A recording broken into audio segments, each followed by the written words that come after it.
유로존 경제는 오랜 시간 동안 세계 경제에서 중요한 역할을 해왔습니다.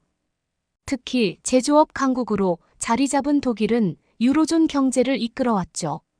그러나 최근 들어 유로존은 제조업 중심의 경제 구조가 한계를 맞이하며 위기에 빠졌습니다.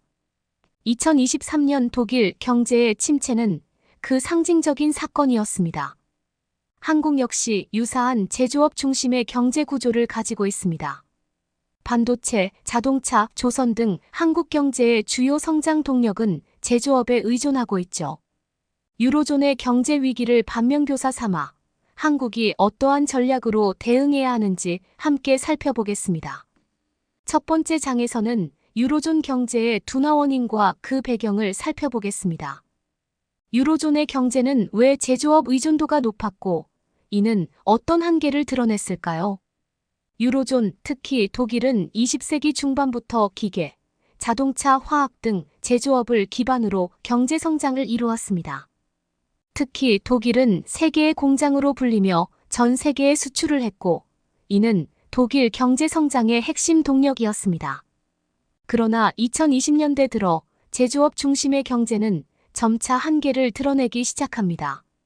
전 세계적인 경쟁 심화, 친환경 규제 강화, 그리고 기술 혁신의 필요성이 부각되며 제조업만으로는 안정적인 성장을 기대하기 어렵게 된 것이죠. 2023년 8월 독일의 경제 성장률은 마이너스 0.3%를 기록하며 공식적으로 침체에 진입했습니다. 독일 연방통계청에 따르면 그 주요 원인은 에너지 위기와 글로벌 수요 감소였습니다. 특히 러시아, 우크라이나 전쟁으로 인한 천연가스 공급 문제는 제조업 기반 독일 경제에 큰 타격을 주었습니다. 이와 함께 독일의 대표 산업이던 자동차 산업도 전기차 전환에 적응하지 못하면서 큰 타격을 입었고 전체 경제 침체에 기여했습니다. 유로스tat에 따르면 유로존 전체 성장률도 연간 0.2%에 불과해 유로존 경제가 전반적으로 침체기에 접어들었다는 분석이 나오고 있습니다. 한국 경제도 제조업 중심으로 성장해 왔습니다. 반도체, 자동차, 조선 산업은 한국 경제의 주요 성장 동력으로 자리 잡고 있죠. 하지만 이러한 제조업 의존 구조가 유로존과 같은 위험을 안고 있다는 우려가 제기되고 있습니다. 한국은 1970년대부터 제조업 중심의 경제 발전 전략을 채택했습니다. 반도체, 자동차, 조선 등의 산업을 기반으로 글로벌 시장에서 경쟁력을 키워왔죠. 삼성전자, 현대자동차와 같은 기업들은 한국의 경제 성장을 이끄는 핵심 동력이었습니다. 2023년 반도체 산업은 여전히 한국 수출의 20% 이상을 차지하며 중요한 역할을 하고 있습니다. 그러나 글로벌 수요 감소와 재고, 과잉 문제는 이 산업에 타격을 주었습니다. 한국은 또한 에너지 자원이 부족한 국가로 대부분의 에너지를 수입에 의존하고 있습니다. 2022년부터 이어진 러시아, 우크라이나 전쟁으로 에너지 가격이 급등하며 한국 제조업의 생산 비용도 급증했습니다. 그 결과 많은 기업들이 생산성 하락과 수익성 악화를 경험하고 있죠. 또한 한국은 디지털 전환과 친환경 기술로의 변화 속도에서 다소 뒤처져 있습니다. AI, 자율주행, 빅데이터와 같은 4차 산업혁명 기술을 제조업에 융합하는 것이 시급한 과제로 떠오르고 있습니다.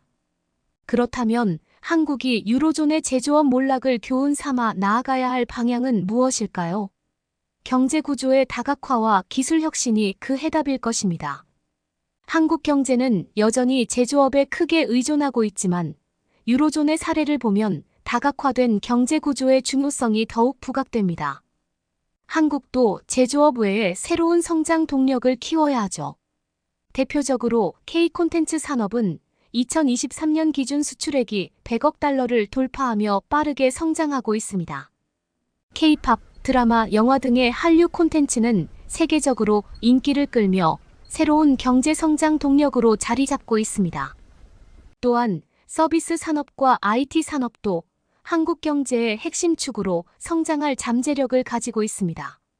제조업의 디지털 전환과 친환경 기술 도입도 한국 경제의 미래를 좌우할 중요한 요소입니다. 2023년 한국 정부는 스마트 팩토리 구축을 위해 대규모 투자를 발표했습니다. 이는 제조업 생산성을 높이고 AI와 빅데이터를 활용해 자동화를 도입하는 데 중점을 두고 있습니다. 또한 친환경 기술로의 전환이 필수적입니다. 한국은 2050 탄소 중립 목표를 세우고 제조업에서의 그린 에너지 사용을 확대하고 있습니다.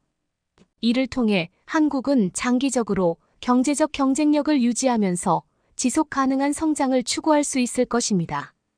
한국 경제의 수출 의존도는 매우 높습니다. 하지만 특정 시장에만 의존하는 것은 위험할 수 있습니다. 유로존 경제가 특정 산업과 시장에만 의존하다 침체를 겪은 사례에서 우리는 많은 교훈을 얻을 수 있습니다. 2024년 한국은 아시안 국가들과의 경제 협력을 강화하고 있습니다. 동남아와 아프리카 같은 신흥시장 개척은 한국 경제에 새로운 활력을 불어넣을 수 있는 기회가 될 것입니다. 이를 통해 한국은 수출의 다변화를 이루고 글로벌 경제 변화에 더욱 민첩하게 대응할 수 있을 것입니다. 유로존의 제조업 몰락은 한국에게 중요한 교훈을 제공합니다.